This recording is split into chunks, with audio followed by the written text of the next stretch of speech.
The Southern Alberta Council on Public Affairs acknowledges that we are gathered on the lands of the Blackfoot people of the Canadian Plains, and we pay respect to the Blackfoot people, past, present, and future, while recognizing and respecting their cultural heritage, beliefs, and relationship to the land.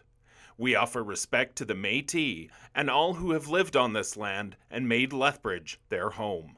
It is my extreme pleasure to welcome our old friend and many times SACWA presenter, Dr. Trevor Harrison. His topic today is Deciphering the Entrails of the 2024 U.S. presidential election. Please join me in welcoming our speaker.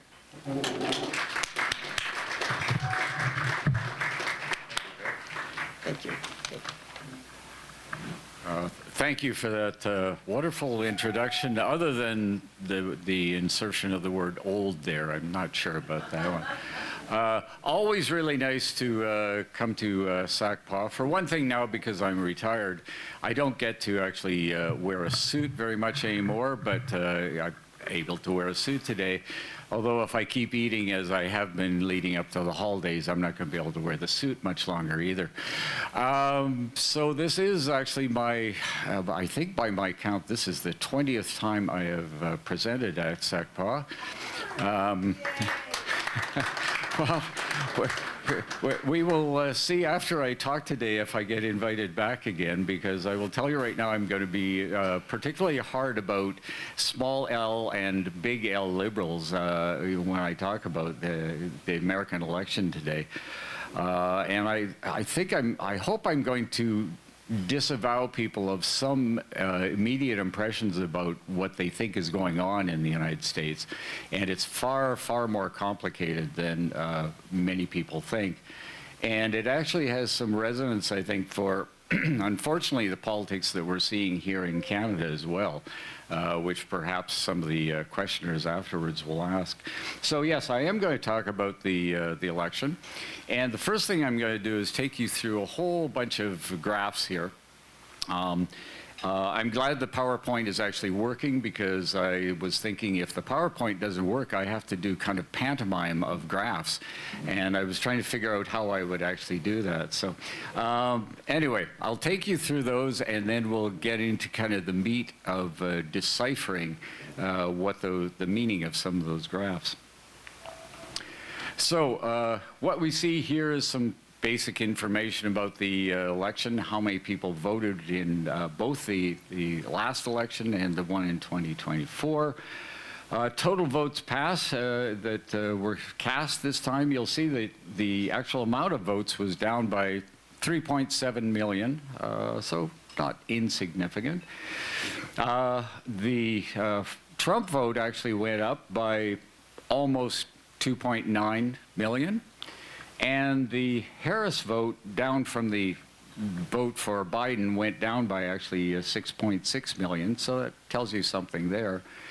The Trump vote in 2020, again, was 74 million, and the Biden vote was 81.2 million. And the turnout, 64%, so slightly down, but kind of insignificant on the most part. This is actually pretty good for American elections. At various points, there was one election, one of the Bush years, that they actually had less than 50% of people eligible turned out for elections, and quite often they've been in the 50s. This tells you a lot that people were certainly impassioned about it, so they weren't quite as alienated in a sense, but what we'll see is kind of a lot of polarization going on here as well. So here are kind of the questions. We'll head off some things, and in the course of my giving the talk here, we will deal with each of these things. What role did race and ethnicity play? What did gender play? What about education? What about age? Because we know that there's some interesting things always around the age of voters, who is most likely to show up. Traditionally, it tends to be older voters will show up more. Young people are usually a bit more distracted. They have other things going on, and then there's kind of middle range ones. But we'll look at that. And Finally, big question, and we'll start off answering this one pretty quickly here. Was the election an endorsement of Trump? So this was a poll of voters leading up to the election about the favorability of either Harris and Trump and all the voters. And the key thing to look at here is very unfavorable, both 44% for both Harris and for Trump. So a large portion of people didn't actually like either one of them. Somewhat unfavorable, well, another 8%, so you tack those together, that's 52% for regarding Harris, and actually 54% of voters said they weren't favorably disposed to Trump. So I think from there we can safely at this point say this is not really a great endorsement for Donald Trump, but it wasn't much of an endorsement for Harris either. And in fact, I've said before that if you had a candidate on there, none of the above would have won hands down. Just run away with that election. And this is a reflection of really a very sick electoral system and political party system. As a preview to what I would say about the election and these parties in general, if I was an American, I would have had a hard time voting for either. I think both these parties are terrible parties. And I think the problem for American voters is because of the way their electoral system is set up, there is really no way to create better parties.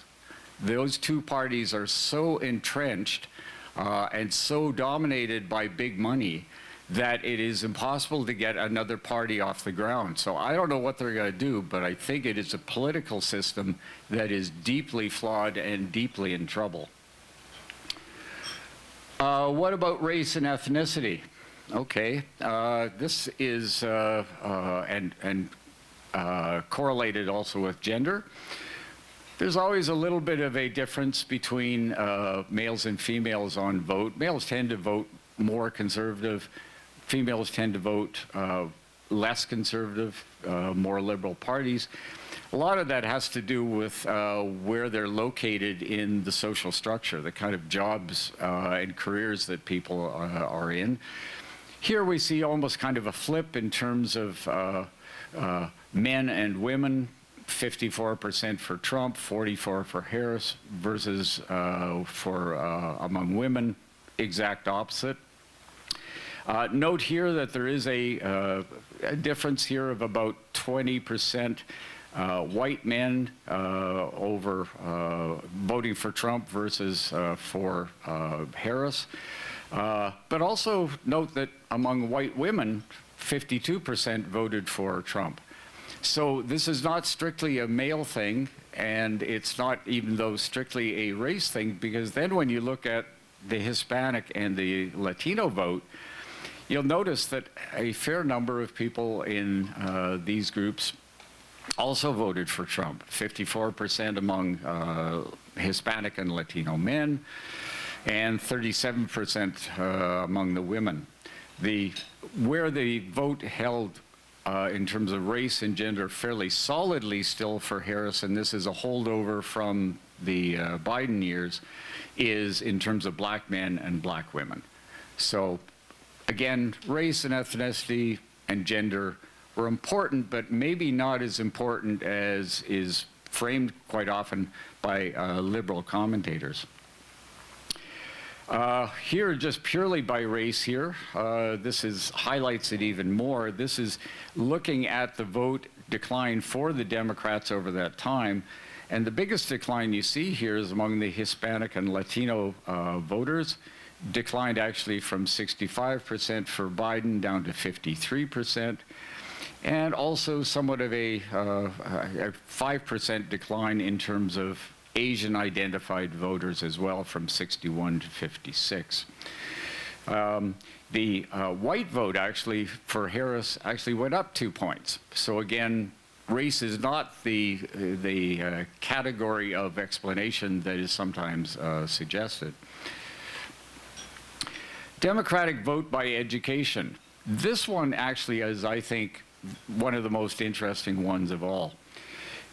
If you look at Biden in the Biden vote in 2020, the Harris vote in 2024, you see an increasing polarization here. If I was again to do pantomime, I would say this is actually kind of, we have a crossover point here where you go like this and you say, everybody who is lower education tend to vote for Trump.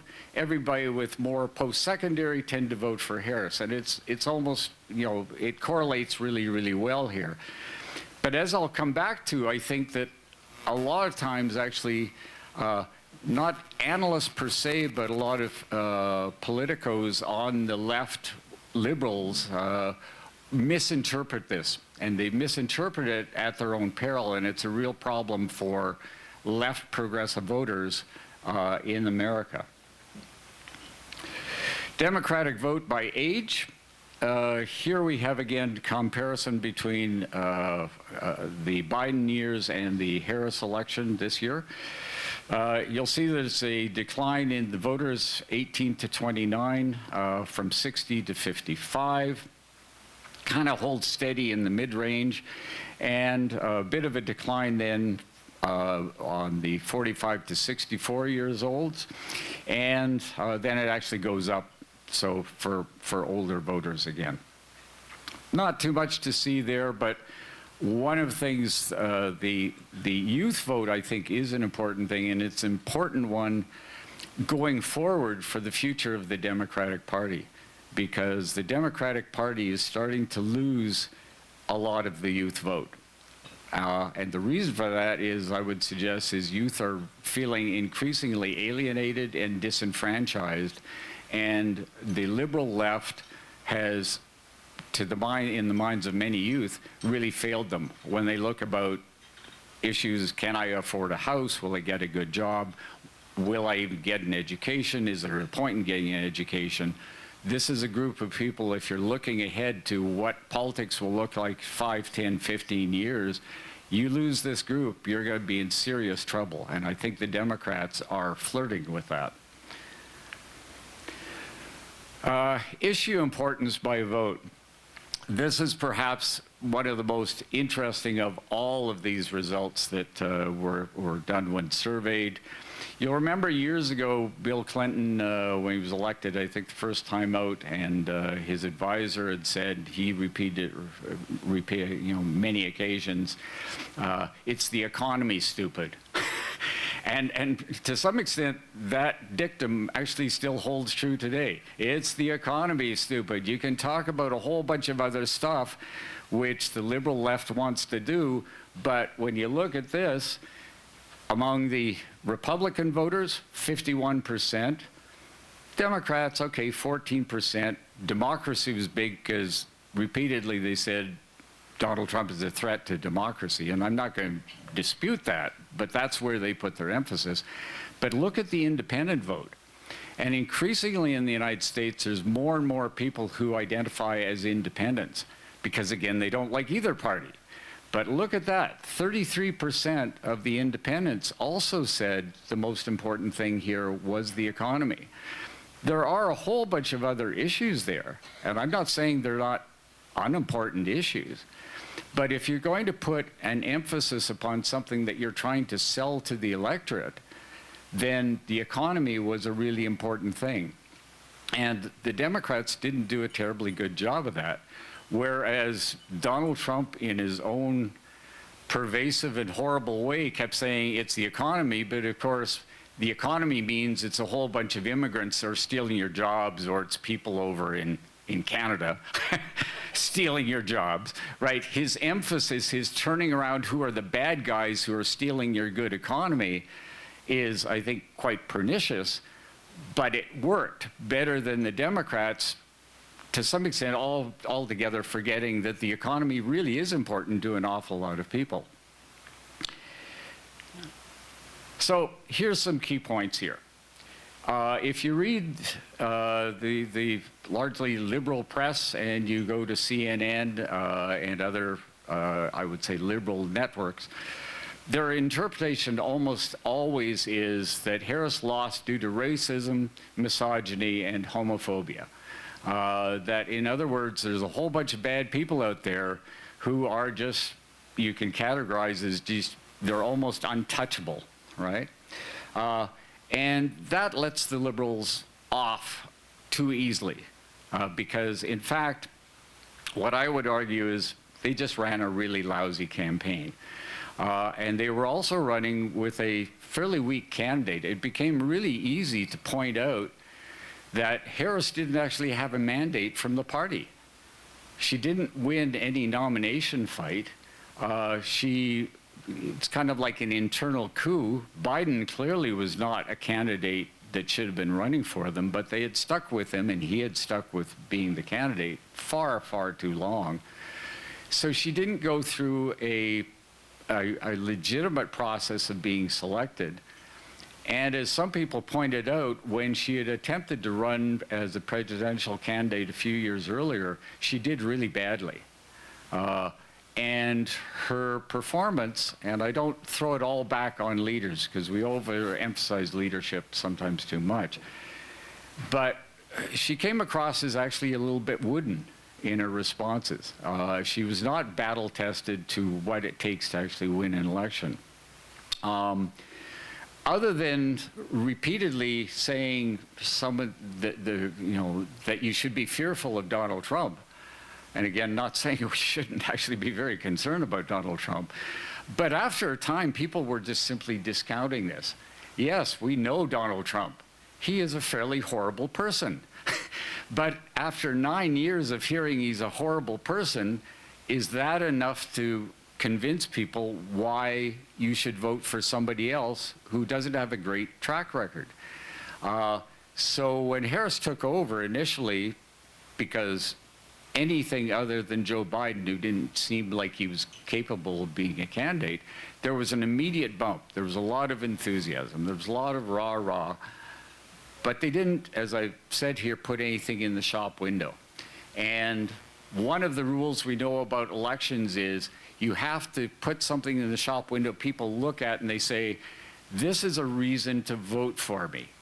And the Democrats, other than saying you have to be afraid of another Donald Trump presidency, never really articulated some reason why you should vote for them. So again, keep in mind here from the previous slide, a lot of people didn't like either of these parties. They didn't like either of these candidates, but you have to make a choice, or you feel you have to make a choice. And so they made a choice because Donald Trump in his own way said, we're going to bring back great jobs, et cetera, and we're going to get even with those people that you're angry with.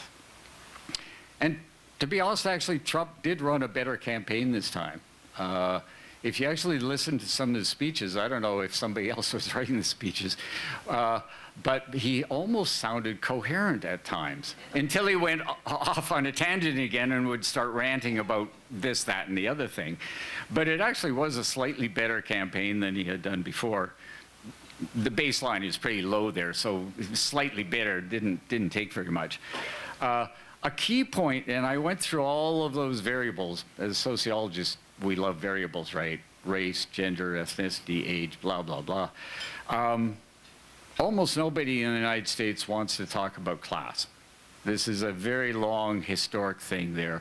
But the forgotten variable in American politics is class. 90% of people in the United States, as here in Canada, sell their labor. You may not want to believe it or identify with it, but you're working class, right? It's very few people are self-made millionaires and entrepreneurs. Most people sell their labor. But in the United States, nobody wants to talk about that. They would rather talk about race, ethnicity, et cetera, et cetera, et cetera. Donald Trump doesn't talk about class either in any direct way, but he sure does appeal to the working class. He appeals to their sense of insecurity, their fears, their anger, and he does it really well. I would say it's a terrible way he does it because, once again, his way of appealing to working class sentiments is always to punch down, right? He punches down on minorities, he punches down on immigrants, he punches down on the people who are least able to defend themselves, because that's how he appeals to those disenfranchised working class voters.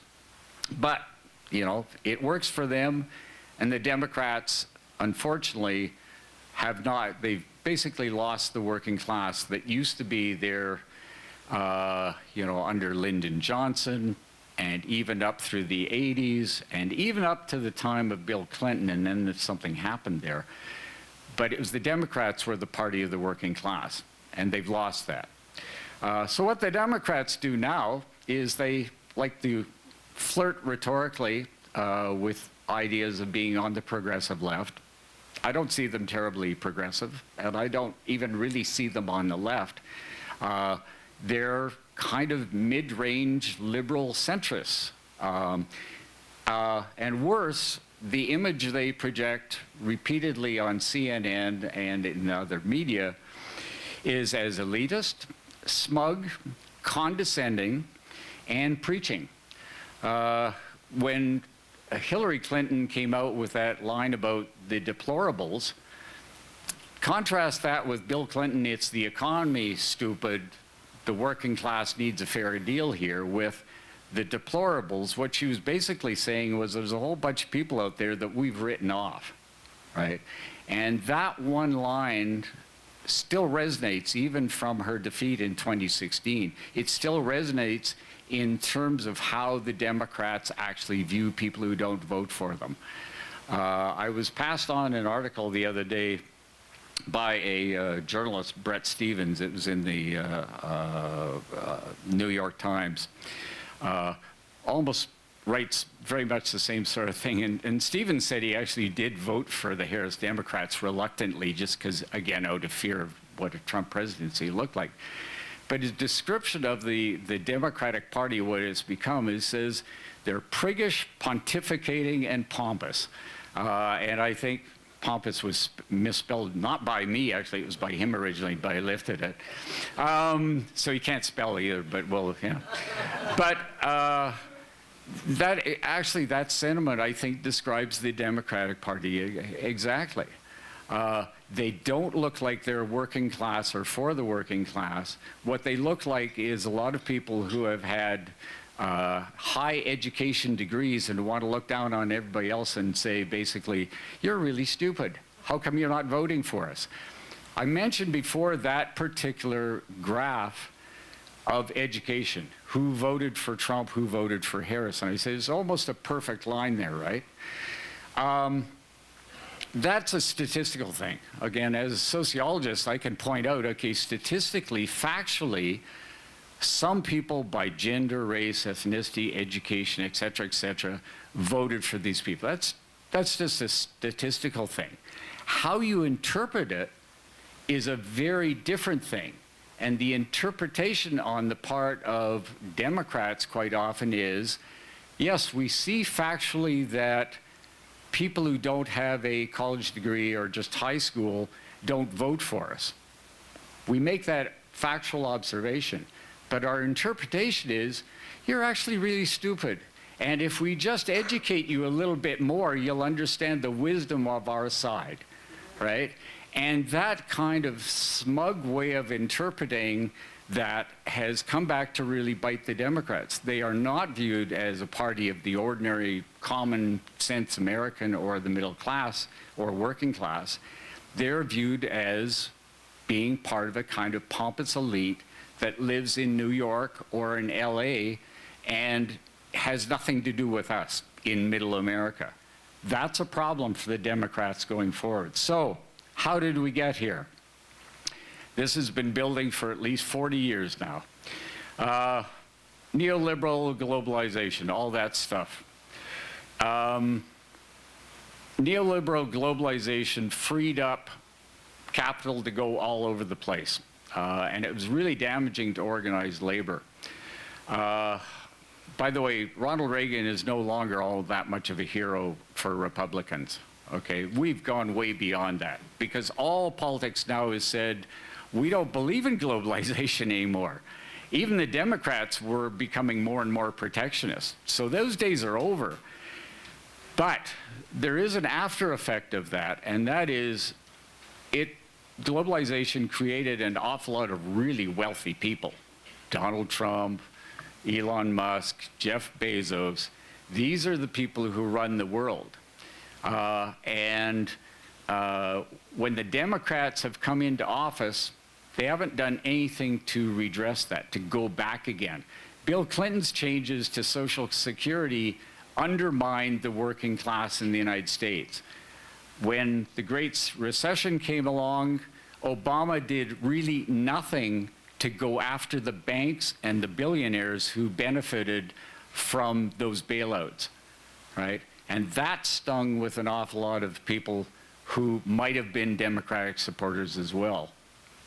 So the effect of all of those things, the interminable stupid wars the United States has gotten involved in and the recession, weakened the old Republicans. And so Donald Trump comes along and says, okay, I'm going to create a whole new party. It's not the Republicans any longer, it's the Trumpistas. And a telling point for the fact that the Democrats and Republicans were really not all that different is when the Cheneys went over to the Democrats, because it was kind of like, okay, now the old guys are getting together again. I'm going to move on from here to a few points here just to finish up. So what's going to happen? Because all you want to know what's going to happen with Trump, obviously. A rise in inflation, back to inflationary days again. End of Obamacare, end of climate policies. Tariffs, yeah, he likes tariffs. We're going to see how far that goes. Eventually he may drop it, or drop the number. The border wall again, but perhaps there will be a border wall on the Canadian border again. End of war in Russia and Ukraine. He is going to pressure some kind of settlement. That's going to come about within months, as soon as he is given the office. Unfortunately, a free rein for Israel in Gaza and the West Bank. The Palestinians have absolutely no friends in the world, including in the Arab countries, and the Americans sell way too many weapons to Israel, and they're just going to run throughout the Middle East, and there may well be a war with Iran, because the Americans, going back to the early 1950s, have had a thing with Iran, and now this is their chance, using Israel as a proxy army. They're going to get tough on crime, and they're going to threaten Canada, Mexico, et cetera, because we've already seen that. And there'll be lots of happy billionaires, which means none of you here are all that happy. Okay, so thank you, and I'm open for questions. And I've left here also some sources that we can you can look. All of the data I took from basically those sites right here. Thank you.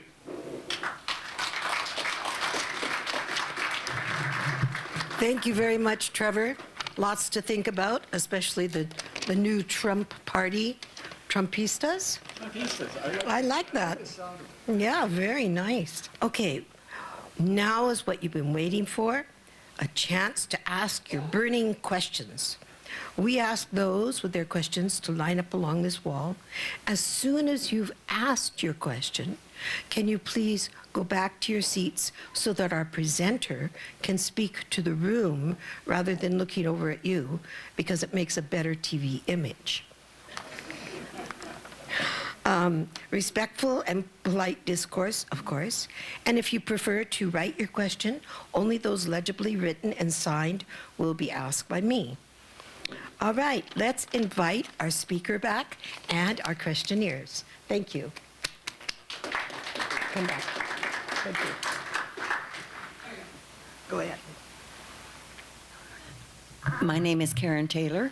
I'm alarmed to see that you're forecasting the end of Obamacare. Can you explain that?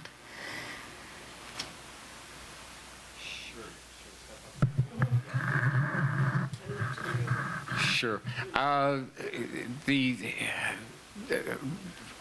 Trump has basically said repeatedly that he thinks it's a terrible deal, all right? And it appeals to a lot of people, the idea that there must be something better out there. The whole idea of privatizing healthcare is just so entrenched in the United States, and the healthcare industry is enormously powerful. There's no great advantage for Trump to actually keep it, so I suspect he's going to probably get rid of it, but he will couch that in the words that he has a better plan. And it will replace this other plan, which is such a horrible plan in his eyes, okay? So I think that's the reason. He's basically already targeted it.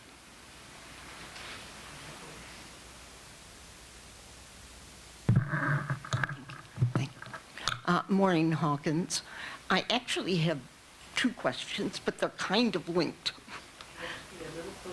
Okay, I actually have two questions, but they're actually linked in a weird way. One is, do you agree with people like Robert Reich that the Democratic Party needs to return to the policies of the New Deal through the Great Society? Biden seemed to have been doing that for the first 2 years, and then it was completely eclipsed by Gaza. So my second question is, what effect do you think the Israeli-Gazan war had on the election? So the first one is more about class, and the second one is about, but I do see them as linked. I'll address the second one first. I'm not sure actually the Gaza war had a huge effect, except in some areas such as Wisconsin, where there's a fairly large Arab Islamic population. It may have had some effect there. The overall effect on it, Americans are incredibly insular. Always have been, and foreign affairs is not something that wins or loses elections. It really is about the local economy. In terms of returning kind of New Deal policies, and the reason Biden, if he had ever wanted to, changed after 2 years is their electoral system is so complicated, and that's what I said before, it's really hard to change the United States in a meaningful way, because you have to win all those houses. And so normally, this time around, Trump's going to actually have not the presidency alone, but all the other houses, right? House of Representatives and Senate. So for 2 years, he has a chance to do whatever things he wants to do. After that, probably in the midterm elections, he loses one of those houses. Very good chance he'll probably lose the Senate. So you've got 2 years to try to do that. And the other thing, even though if you had control of all those houses, and for year after year after year you did, you can't do anything in the United States, and increasingly you can't do anything anywhere unless you take on big money, right? And both parties are reluctant to do that. To take on big money means real risk-taking, because it is big money. Elon Musk basically bought the election in some places by throwing billions of dollars at this. You cannot have democracy where a few people actually own virtually all the wealth of the world, and certainly of the United States. So until those parties actually want to deal with something like that, I don't know how they or us here begin to actually talk about democratic policies, politics. You'd have election after election after election. You can't change anything because the guys with the money are going to run everything. FDR took on the big money because it was different times, and he was able to push things through. If the Democrats want to get back to that, they have to look at what is the real impediment to them doing that.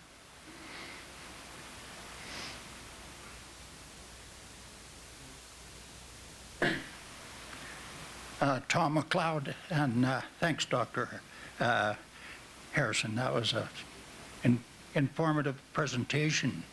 I've got a question that you or nobody else can probably answer right now, because none of us have a crystal ball. But my question basically is that suddenly we have, well, not suddenly, but we've had an American president or candidate there who's now president who has been playing out a Hitler's playbook, reciting it chapter and verse. I doubt he's ever read any history on the Third Reich, but basically in 1938, of course, Hitler annexed Austria.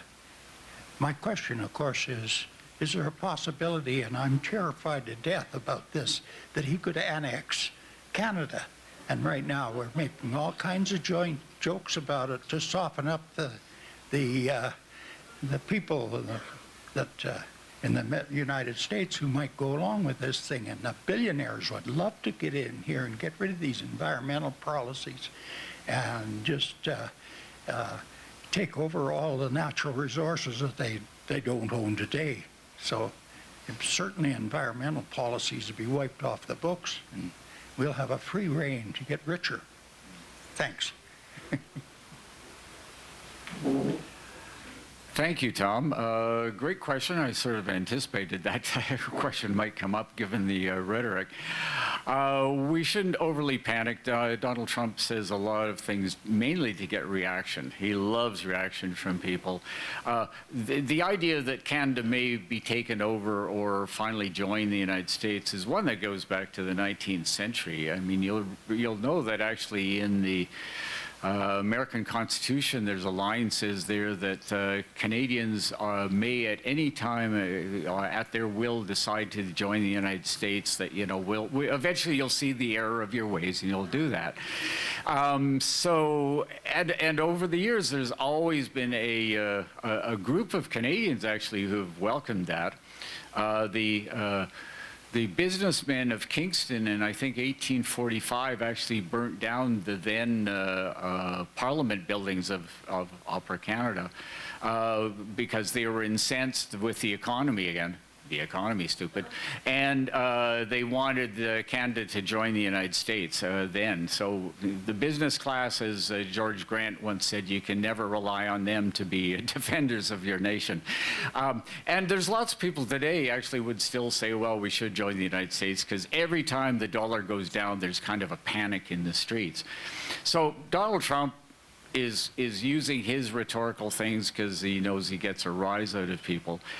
The bigger threat really is still around what kind of policies he's going to bring in to co-opt, you know, our industries, etc. If Canada really wants to be independent again, we have to start thinking in nationalist terms, and we have to start thinking about, do we want the economy to be owned and operated for Canadians, or are we always going to be hewers of wood and drawers of water, which is kind of our long history. And every time a government ever threatens to actually create a Canadian economy, someone steps up and says, well, we can't afford that, you know, and legitimately, there's a lot of Americans buy our products, so we are kind of tied to them. But it is a problem. And so the possibility of threat, whether an actual invasion or takeover, but just economic threat, is always there, because we don't see ourselves as being independent. We always see ourselves as having to cave into the Americans, and that's on us, right? That's on us to actually make this a truly free and sovereign and independent country, and not, by the way, a series of 10 provincial fiefdoms. We have a question from the floor. What was the role of religion in the election? Once again, an absolutely great question. I don't have any, and I didn't show up there because I didn't have it. I think religion probably, again, played some role in some places. We know that the evangelical community as a whole fairly staunchly in favor of Trump, which is very odd because he's far from being a religious character. But, you know, for certain portions of the religious communities, issues like abortion become really important. It may have been important in certain districts, certain of the states, particularly perhaps down in the some of the southern states. Again, I don't think it was, however, the big determining factor. It was an interesting aspect to it, but it didn't actually change the dynamic of what was going to happen as a whole.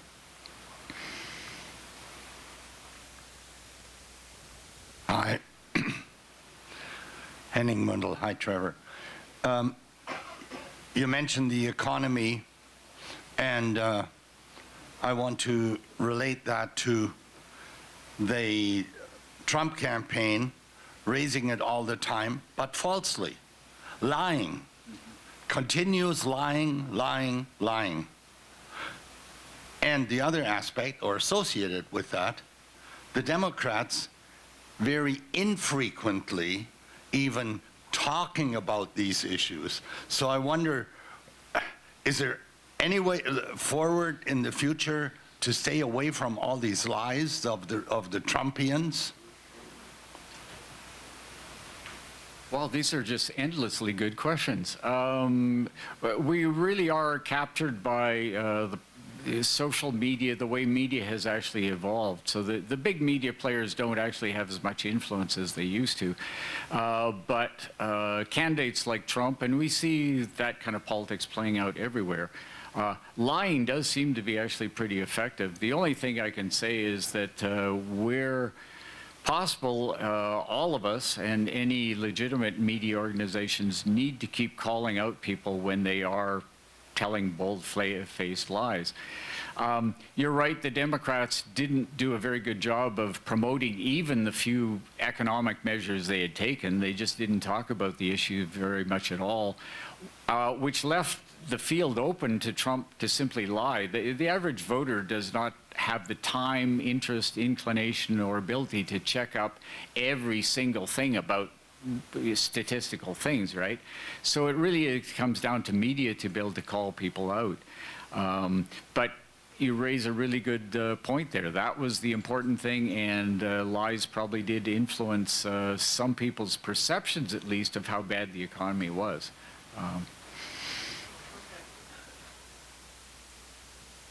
Hi, I'm Barb Neely Sears.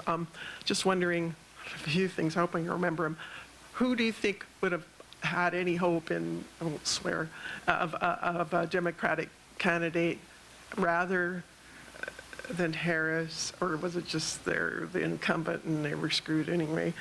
Also, I don't understand the mentality of being willing to elect a criminal, fraudster, morally bankrupt. That's where and then I was really surprised. My family's from the States, and I went down to visit, and my one sister is very church going, and they are very Republican and but they told, and I was thinking, oh, this is going to be a tough visit, eh? But they said, look, we voted for Biden last time, and we're going to vote Democratic again because this guy is so morally bankrupt and awful. And I was like, it would be more like a Liz Cheney kind of Republican, or more Mitt Romney. And where did they go and what happened to them? So those three things. Thank you. I'll try to capture an answer to all those, and particularly the last one I think is key. So one of the things that, and maybe it goes back to some of the slides I showed before, when you're trying to appeal to voters out there, you can't imagine them as being one-dimensional people, right? So the Democrats quite often have ended up saying, okay, you should vote for us because you're a female, right? You should vote for us because you're black. You should vote for us because you're a member of the gay community or whatever. That suggests that everybody is just a kind of one-dimensional person, and that they don't have other interests and concerns out there.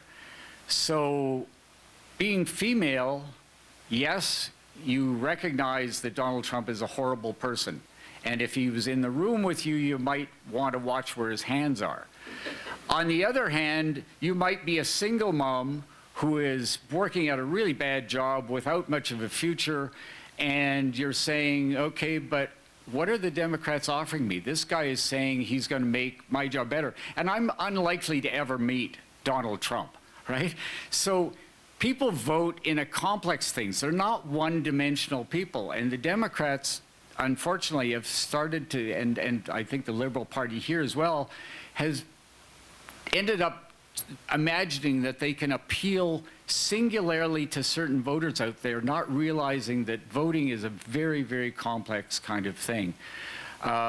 So your relatives in the States, in their case, former Republicans, Mitt Romney type Republicans saying, okay, I'm going to vote for Harris, but a lot of them, partly because they always would vote for Republicans, would still stay with Trump. And again, a lot of them say, listen, I know he's a misogynist. I know he's a convicted felon. I know he's this, but but what else are you offering me here? And people's voting intentions are very complex. What I would suggest is we need to actually, Democrats in the States, liberals here, and also I'd say NDPers to a large extent, need to listen to who the voters are, right?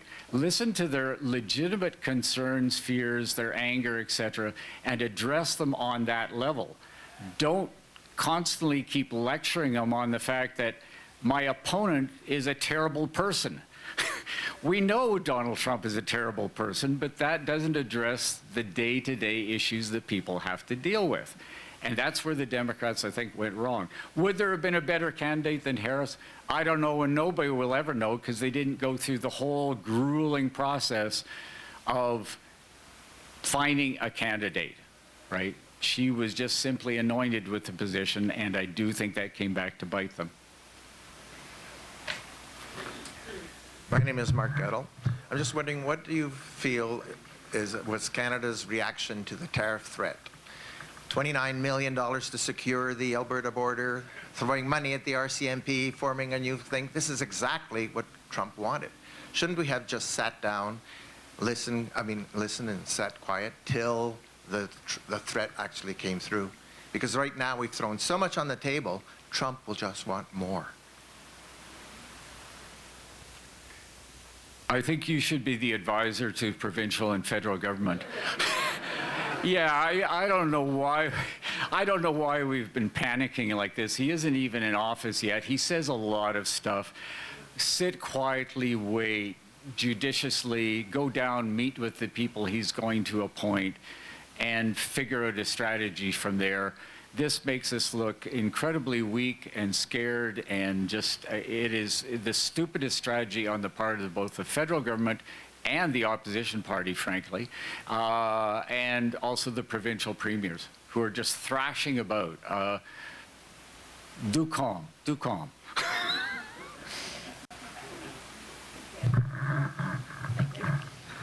Violet Mi'kmaq is my name. All right, I don't know much about the American Constitution, but I believe that he can only run for this term, and he only has 2 opportunities. But we know how he admires some dictators, and in other countries, their constitutions have been changed. Is it a possibility that now that the Republicans are in both houses, that that is something that they could be looking at so that he can continue?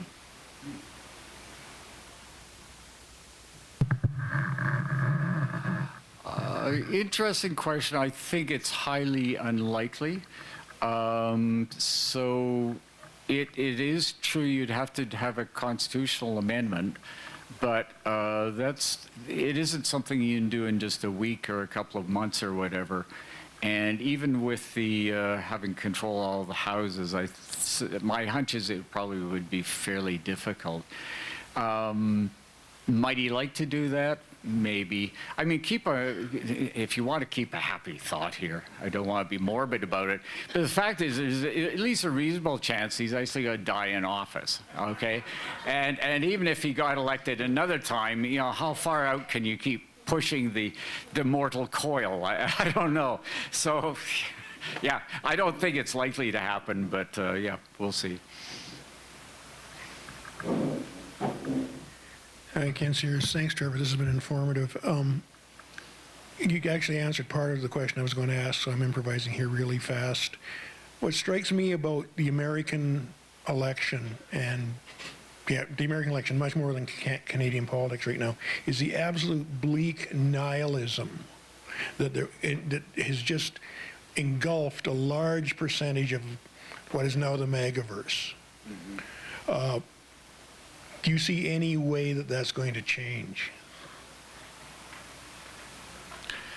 Yeah, I think it may actually get much worse in the States before it gets better. As I said, the United States is incredibly insular, and yet there's no way to really change. There's some really big things to deal with, and frankly, politicians everywhere don't want to deal with any of them because they're too big. right? The sheer size of the problems we face means that our politicians tend to tinker with things on the margins to get elected again. War, inequality, the next pandemic that's going to come really soon, and climate change. Those are the 4 big ticket items, and I don't see politicians anywhere actually wanting to address those things because they're too big for them to handle. And the United States is the same, except their problem is, talking about their Constitution again, the Constitution in the States was actually set up to be immovable. It is so perfect that it should never be changed, and so it cannot be changed very easily. Great thing about Canada is our Constitution actually can be changed reasonably easier. You shouldn't change them willy-nilly, but we have the capacity to change our Constitution to meet a crisis. The United States has a real problem, and their political system is just part of that. So all we can do is march on, though, and if I had a series of tugboats large enough, I'd try to pull Canada away from the United States, but unfortunately we're going to have to suffer to some extent with what they do down there, or don't do.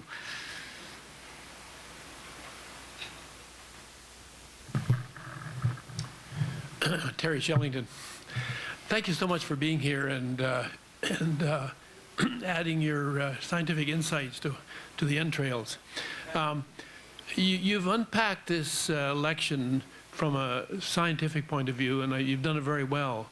But I wonder if there's a place in this understanding for charisma, which I think is not a scientific thing that can be unpacked. There's something magical about when a certain personality fits the mood of the time, and it's hard to explain afterwards or before what exactly is going on. I wonder, I haven't heard you mention the word charisma once, but I wonder if we don't have partly the case of a very special, inexplicable personality and a nihilistic mood in the nation that kind of makes that a welcome message. Wonderful question, Terry, and you take me back to my sociological roots. Of course, charisma is a creation of a famous sociologist, Max Weber, who described it as being someone with a kind of almost a spiritual line to some other world, another understanding that everybody else doesn't quite know. And charismatic figures tend to come along. We know this historically, various examples, whenever there's a crisis in society. And that's how Weber used to talk about it. So there's a big crisis, the normal way of doing things isn't working, we need a solution here. And so lo and behold, someone jumps up and seems to have the right stuff to do it, right? So Donald Trump maybe kind of fixes that, fits that description. I think Max Weber would disagree with that. But the whole idea that a single individual will save us is kind of part of our psychology. And one thing that I think in Canada and elsewhere we have to get over is the leadership principle. We have to get over the idea that there's a lone person out there who's going to save us. No, these problems are systemic. We need to do it as a group. We need to do it as communities. We need to do it from the ground up. We need to actually come to a solution and not say, hey, by the way, that person there will save us. Because you know what happens with charismatic figures when you pick them? Within about a few months, you say, that person failed. We need a new charismatic figure. That's not how we deal with problems.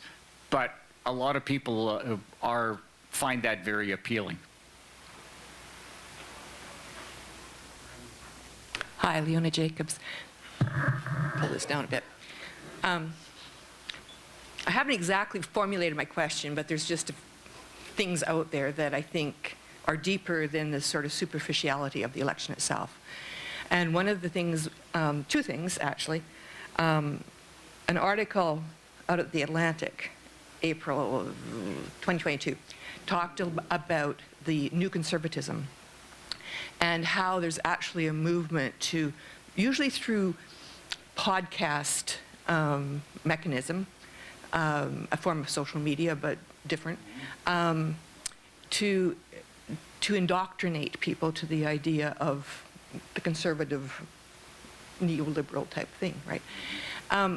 So there's that, and it's heavily underpinned by your big money business, Peter Thiel, who made his money in the technology industry. So the other piece of this is, of course, the International Democratic Union, headed by none other than Stephen Harper, whose raison d'etre is to bring conservatism to the world.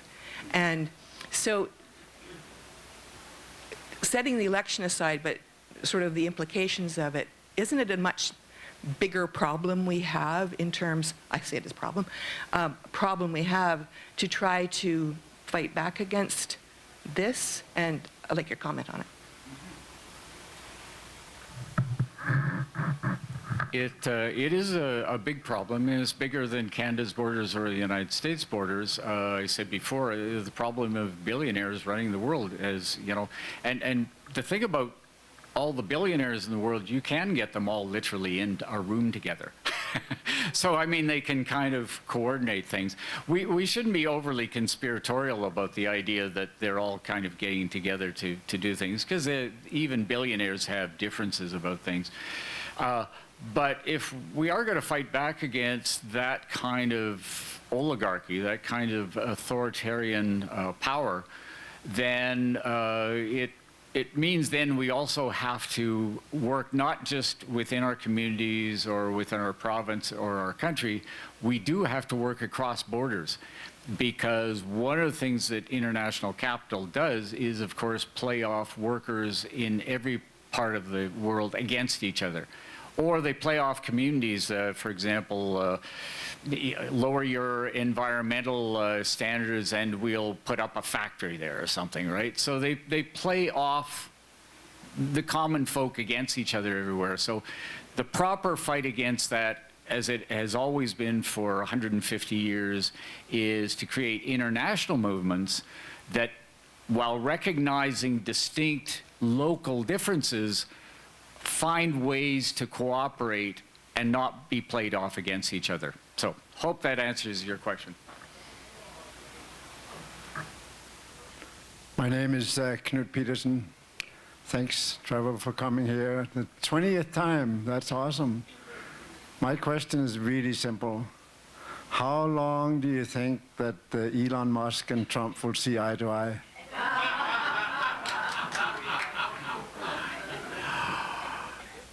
Yeah, interesting question. I mean, they are tied together by transactional politics. They just like to make money. But there may be some differences there. I think Musk is probably more predictably psychopathic than is Trump. Trump is all over the map, so the chances of them actually running afoul of each other. The other thing is, I do think that Trump loves the spotlight. He loves to be the person, and so Elon also loves to be the person.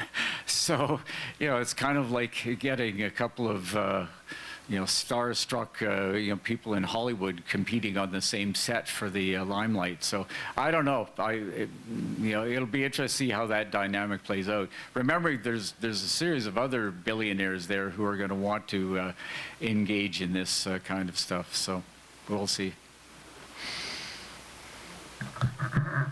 As a psychologist, what we do with a spoiled brat who's having a temper tantrum is ignore them, not feed them all the things that they want. So we certainly haven't learned that. We always ask our wonderful speakers to please give us some thoughts to cogitate upon. And we're going to have a couple of weeks now of holidays when we'll have nothing more to do than to think about how to solve the world problems. So could you give us some of your wisdom?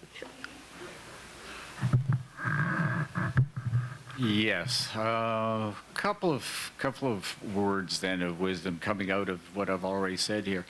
One is, I do think it's really important, not ignoring all the other ways in which we are divided, sexual orientation, gender, education, race, whatever, Southern Albertans versus Northern Albertans. that we start to think of ourselves across those boundaries, and I do think we need to re-emphasize and come back to the notion of class. We need to use it in our language. We need to use it when we're talking about when postal workers are going on strike. We need to understand this as a class battle. This is a class conflict, and it's gone on for a long time, and we've forgotten it at our peril. The other thing I would say is this. Too often, and I'm not talking about the leaders, we have terrible leaders in a lot of political parties in this country and in the States and elsewhere. They say really horrible things. They stand for really horrible things. Don't confuse the people who are saying and doing these things with the average person out there who feels trapped, angry, hurt, fearful, and for whatever reason may see their politics in a particular way that is different from yours, because in some sense all politics is local. They're not seeing it on a grand scale. They're experiencing it in their own life.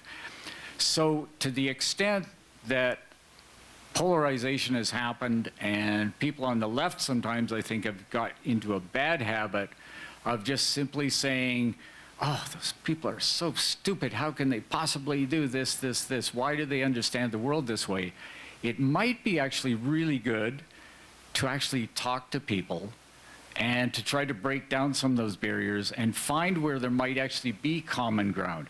If you're fearful about your job, if you're fearful about your pensions, if you're fearful about whatever, let's address that, right? And can we think of some ways, some solutions to this that don't feed into the polarization? Because frankly, right now, that's where right-wing conservative movements are absolutely eating it up. They love that. So we need to find a way of bringing back a sense of political community to our politics. Thank you.